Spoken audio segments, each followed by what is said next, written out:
शिवाय नमः शिवाय नमः शिवाय नमः शिवाय।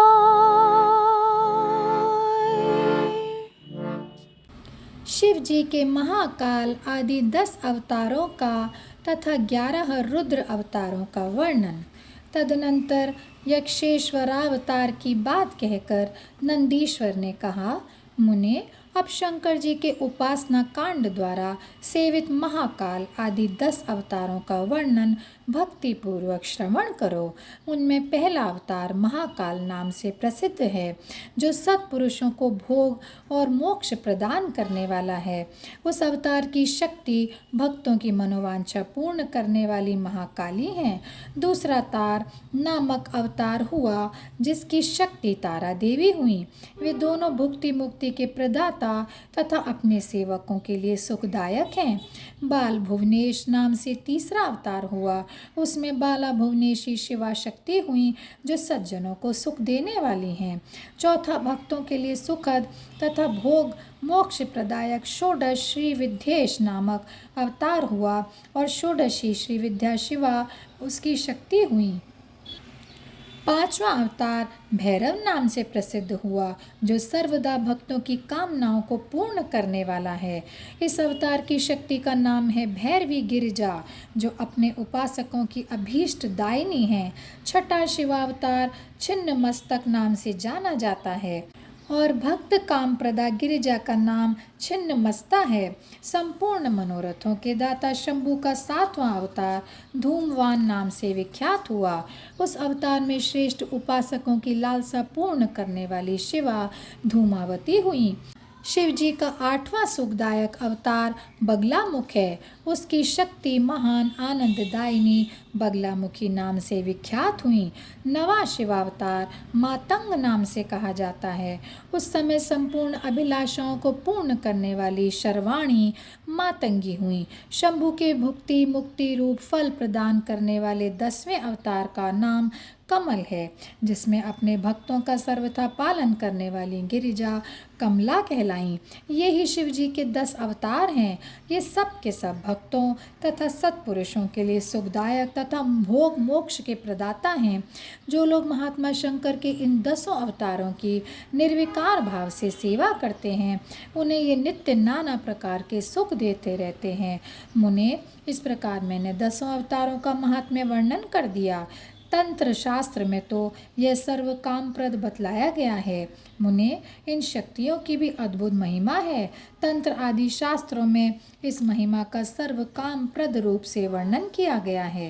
ये नित्य दुष्टों को दंड देने वाली और ब्रह्म तेज की विशेष रूप से वृद्धि करने वाली हैं। ब्रह्मन, इस प्रकार मैंने तुमसे महेश्वर के महाकाल आदि 10 शुभ अवतारों का शक्ति सहित वर्णन कर दिया। जो मनुष्य समस्त शिव पर्वों के अवसर पर इस परम पावन कथा का भक्ति पूर्वक पाठ करता है, वे शिव जी का परम प्यारा हो जाता है।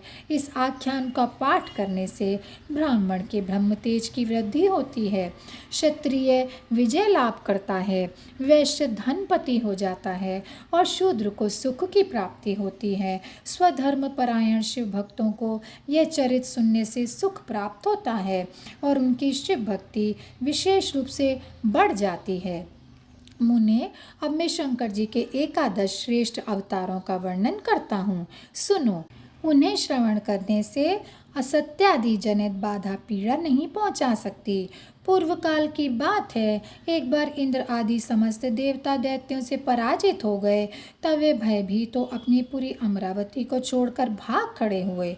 यों दैत्यों द्वारा अत्यंत पीड़ित हुए वे सभी देवता कश्यप जी के पास गए।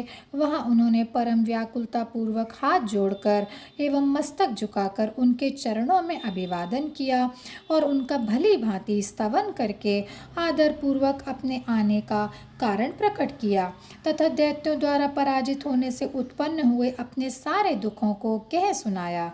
तात अब उनके पिता कश्यप जी देवताओं की उस कष्ट कहानी को सुनकर अधिक दुखी नहीं हुए, क्योंकि उनकी बुद्धि शिव जी में आसक्त थी। मुने उन शांत बुद्धि मुनि ने धैर्य धारण करके देवताओं को आश्वासन दिया और स्वयं परम हर्षपूर्वक विश्वनाथपुरी काशी को चल पड़े।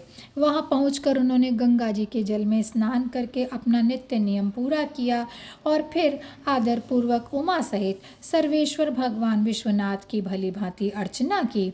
तदनंतर शंभु दर्शन के उद्देश्य से एक शिवलिंग की स्थापना करके वे देवताओं के हितार्थ परम प्रसन्नता पूर्वक घोर तपस्या करने लगे। मुने शिव जी के चरण कमलों में आसक्त मन वाले धैर्यशाली मुनिवर कश्यप को जब यों तप करते हुए बहुत अधिक समय व्यतीत हो गया, तब सत्पुरुषों के गति स्वरूप भगवान शंकर अपने चरणों में तल्लीन मन वाले कश्यप ऋषि को वर देने के लिए वहां प्रकट हो गए। भक्तवत्सल महेश्वर परम प्रसन्न तो थे ही, अतः वे अपने भक्त मुनिवर कश्यप से बोले, वर मांगो। उन महेश्वर को देखते ही प्रसन्न बुद्धि वाले देवताओं के पिता कश्यप जी हर्ष मग्न हो गए और हाथ जोड़कर उनके चरणों में नमस्कार करके स्तुति करते हुए यों बोले, महेश्वर, मैं सर्वथा आपका शरणागत हूँ। स्वामिन, देवताओं के दुख का विनाश करके मेरी अभिलाषा पूर्ण कर दीजिए। देवेश, मैं पुत्रों के दुख से विशेष दुखी हूँ, अतः ईश मुझे सुखी कीजिए, क्योंकि आप देवताओं के सहायक हैं। नाथ, महाबली दैत्यों ने देवताओं और यक्षों को पराजित कर दिया है, इसलिए शंभो, आप मेरे पुत्र रूप से प्रकट होकर देवताओं के लिए आनंददाता बन जाइए। नंदीश्वर जी कहते हैं, मुने, कश्यप जी के ऐसा कहने पर सर्वेश्वर भगवान शंकर उनसे तथेति ऐसा ही होगा यों कहकर उनके सामने वहीं अंतर ध्यान हो गए। तब कश्यप भी महान आनंद के साथ तुरंत ही अपने स्थान को लौट गए।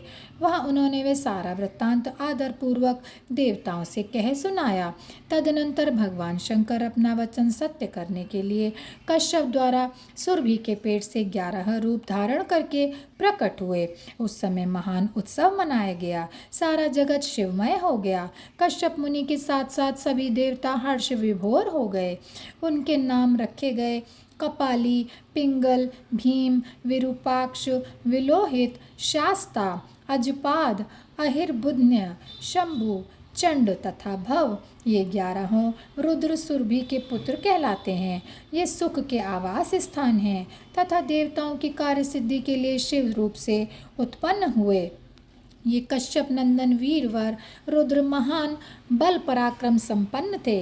इन्होंने संग्राम में देवताओं की सहायता करके दैत्यों का संहार कर डाला। इन्हीं रुद्रों की कृपा से इंद्र आदि देवगण दैत्यों को जीतकर निर्भय हो गए। उनका मन स्वस्थ हो गया और वे अपना अपना राज्य कार्य संभालने लगे। अब भी शिव स्वरूपधारी वे सभी महारुद्र देवताओं की रक्षा के लिए सदा स्वर्ग में विराजमान रहते हैं। तात, इस प्रकार मैंने तुमसे शंकर जी के 11 रुद्र अवतारों का वर्णन कर दिया। ये सभी समस्त लोकों के लिए सुखदायक हैं।